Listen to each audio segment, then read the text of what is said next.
उघड करण्याचं काम काय नाही करत.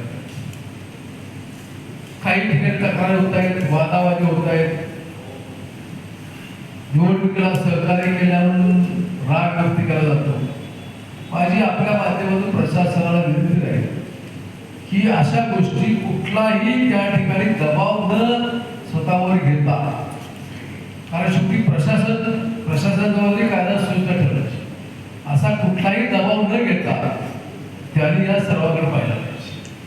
अलीकडच्या काळामध्ये काय घडले की दबाव हा प्रकार फार मोठा आहे. आम्ही सुद्धा सत्तेमध्ये होतो, पण अलीकडच्या काळामध्ये याचा फोन आला, त्याचा फोन आला, वर्ण फोन आला, आणि मग प्रशासन सुद्धा एवढं हातबल दिसतं की त्यामुळे मग सर्वसामान्य अन्याय होतो.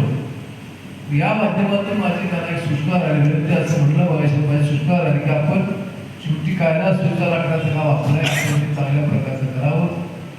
शिवले शांत आहे, सगळ्या गोष्टी खरे, पण एखाद्या गोष्टीचा उद्रेक झाला तर पुन्हा विनाकारण त्रास त्या ठिकाणी होऊ शकतो, आणि त्या दृष्टीने प्रशासनाचा भूमिका घ्यावी. आपण सर्वांनी सहकार्य